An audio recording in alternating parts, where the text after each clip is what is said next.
ആധുനിക ചികിത്സാ സൗകര്യങ്ങളുടെയും വിദഗ്ധ ഡോക്ടർമാരുടെയും സേവനമിനി നിങ്ങളുടെ അടുത്തും.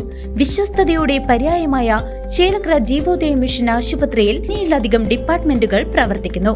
കൂടാതെ 24 മണിക്കൂറും പ്രവർത്തിക്കുന്ന ഫാർമസി, ലാബ്, എക്സ്റേ, അത്യാഹിത വിഭാഗം എന്നിവയുമുണ്ട്. അത്യാധുനിക ultrasound, 2D echo, audiometry, ECG, EMG, sleep lab, spirometry, PFT, TMT തുടങ്ങിയ പരിശോധനാ സൗകര്യങ്ങൾ ഇവിടെ ലഭ്യമാണ്. ഏറ്റവും കുറഞ്ഞ നിരക്കിൽ ഡയാലിസിസ് സേവനവും ഒരുക്കിയിരിക്കുന്നു. അത്യാധുനിക ആംബുലൻസ്, ICU ആംബുലൻസ് സേവനവും ലഭ്യമാണ്. ജനങ്ങളുടെ നികുതി പണം സ്വന്തക്കാർക്ക് ദാനം ചെയ്ത പാഞ്ഞാൾ പഞ്ചായത്ത് ഭരണസമിതി നടത്തുന്ന കൊള്ളയ്ക്കെതിരെ വിജിലൻസിനെ സമീപിക്കുമെന്നും ശക്തമായ പ്രതിഷേധം ആരംഭിക്കുമെന്നും BJP.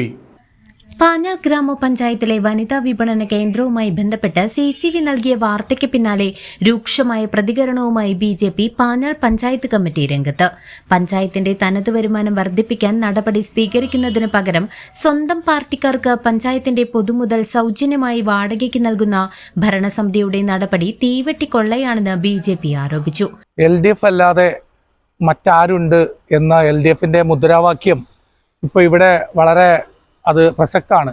കാരണം ഇതുപോലെയുള്ള തീവെട്ടിക്കൊള്ളയ്ക്ക് CPM-നല്ലാതെ അല്ലെങ്കിൽ LDF-നല്ലാതെ വേറെ ആരെക്കൊണ്ടും സാധിക്കില്ല. അവരുടെ ആ ഒരു മുദ്രാവാക്യം ഇവിടെ വളരെ 100% അർത്ഥവത്തായിരിക്കുകയാണ്.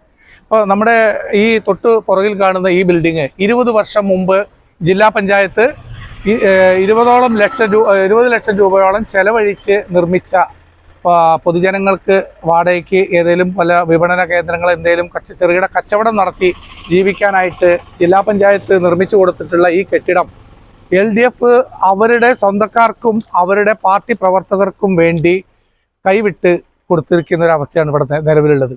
ഇന്നത്തെ CCV വാർത്ത കണ്ടപ്പോൾ ഇന്നത്തെ മറ്റ് ജനങ്ങളെ പോലെ തന്നെ ഞങ്ങളും അന്തം വിട്ട് ഞെട്ടി തരിച്ചിരിക്കുകയാണ്. ഈ കാലങ്ങളായിട്ട് പാഞ്ഞാൾ പഞ്ചായത്തിന് കിട്ടേണ്ട വാടക ഇനത്തിൽ കിട്ടേണ്ട ലക്ഷക്കണക്കിന് രൂപ അവരുടെ ഇഷ്ടക്കാർക്ക് വേണ്ടി അവർ കൈവിട്ട് സൗജന്യമാക്കി കൊടുത്തിരിക്കുന്നൊരു അവസ്ഥയാണ് ഇവിടെ നിലവിൽ കാണാൻ കഴിയുന്നത്. ഈ എത്ര വർഷങ്ങളായി ഇത് തന്നെയാണ് ഇവിടെ നടന്നുകൊണ്ടിരിക്കുന്നത്. നമ്മൾ BJP ഇവിടെ വർഷങ്ങളായിട്ട് പറയുന്ന കാര്യമാണ്. സ്വജന പക്ഷപാതമാണ് ഇവിടുത്തെ CPM-ഉം ഇവിടുത്തെ LDF ഭരണസമിതിയും കാലങ്ങളായിട്ട് നടത്തി വരുന്നുള്ളത് ഈ നാട്ടുകാർക്ക് എല്ലാവർക്കും അറിവുള്ള കാര്യമാണ്. ഇപ്പോൾ ഇത്രയും ലക്ഷക്കണക്കിന് രൂപയുടെ അഴിമതിയും തിരിമറികളും ചെയ്ത ഈ ഭരണസമിതിക്കെതിരെ വിജിലൻസ് അന്വേഷണം നടത്തണം എന്നാണ് പാഞ്ഞാൾ പഞ്ചായത്ത് BJP കമ്മിറ്റിക്ക് ആവശ്യപ്പെടാനുള്ളത്. ശക്തമായ നടപടികൾ ഇതിനെതിരെ ഉണ്ടാവണം. ഇതിനെതിരെ ശക്തമായ നടപടികൾ സ്വീകരിക്കണം എന്നാണ് വീണ്ടും BJP പാഞ്ഞാൾ പഞ്ചായത്ത് കമ്മിറ്റിക്ക് ആവശ്യപ്പെടാനുള്ളത്. പൊതുജനങ്ങളുടെ സ്വത്ത് സ്വന്തക്കാർക്ക് വഴിവിട്ട് നൽകുന്ന ഇത്തരം ജനദ്രോഹ നടപടികൾക്കെതിരെ ശക്തമായ ജനകീയ പ്രക്ഷോഭങ്ങൾ സംഘടിപ്പിക്കുമെന്നും ഈ അഴിമതിക്കെതിരെ വിജിലൻസിന് ഔദ്യോഗികമായി പരാതി നൽകുമെന്നും BJP നേതാക്കൾ വ്യക്തമാക്കി. Panchayat committee president Kunnathara Ramachandran, general secretary CC Rajan എന്നിവരാണ് ഭരണസമിതിയുടെ അഴിമതിക്കെതിരെ ശക്തമായ പ്രതിഷേധവുമായി മുന്നോട്ടു പോകുമെന്ന് അറിയിച്ചത്. മുൻ ഭരണസമിതി പഞ്ചായത്തിന് എന്തെങ്കിലും ഒരു വരുമാനം ലഭിക്കുന്നതിന് വേണ്ടിയിട്ട് ഇത് ലേല നടപടികൾ ചെയ്തതായിട്ടാണ് നമുക്ക് അറിയാൻ കഴിഞ്ഞിട്ടുള്ളത്.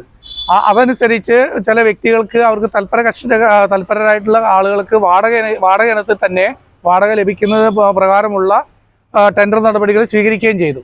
പക്ഷേ ഇപ്പോൾ വന്ന ഭരണസമിതി ആ ടെൻഡർ നടപടികൾ അപ്പാടെ റദ്ദ് ചെയ്തു എന്നാണ് നമുക്ക് മനസ്സിലാക്കാൻ കഴിയുന്നത്. ഇതിനകത്ത് നമ്മളൊരു കാര്യം വ്യക്തമായി മനസ്സിലാക്കേണ്ടത്, അവരുടെ ആളുകൾക്ക് വേണ്ടി, അവരുടെ പാർട്ടി പ്രവർത്തകർക്ക് വേണ്ടി അല്ലെങ്കിൽ അവരുടെ അനുയായികൾക്ക് വേണ്ടി ഈ പഞ്ചായത്തിൽ എന്തും നടപ്പിലാക്കാം എന്നാണ് ഇവിടുത്തെ LDF ഭരണസമിതി വിചാരിക്കുന്നതെങ്കിൽ അത് BJP അതിനെ ശക്തമായി എതിർക്കും. BJP ശക്തമായ രംഗത്തുണ്ടാവും. ഈ അഴിമതിക്കെതിരെ BJP വിജിലൻസിന് പരാതി കൊടുക്കാനായിട്ട് തീരുമാനിച്ചിരിക്കുകയാണ്. ഞങ്ങൾ അതിൻ്റെ നടപടികളായിട്ട് മുന്നോട്ട് പോകും. ഇതുപോലെ ഒട്ടനവധി കെട്ടിടങ്ങളും മറ്റു പല വാടകയ്ക്ക് കൊടുത്ത് പഞ്ചായത്തിന് മുതൽക്കൂട്ടാക്കേണ്ട മറ്റു പല കാര്യങ്ങളും അടച്ചു പൂട്ടി കിടക്കുന്ന അവസ്ഥയിലുള്ളത് പാഞ്ഞാൾ പഞ്ചായത്തിലുള്ളത്. ഇതും അതുപോലെയുള്ള ഒരു സംഭവമാണ്. ഇതിനെതിരെ ജനങ്ങളെല്ലാവരും ഒറ്റക്കെട്ടായിട്ട് രംഗത്ത് വരണം എന്നാണ് ഈ അവസരത്തിൽ BJPക്ക് ആവശ്യപ്പെടാനുള്ളത്. News desk CCV.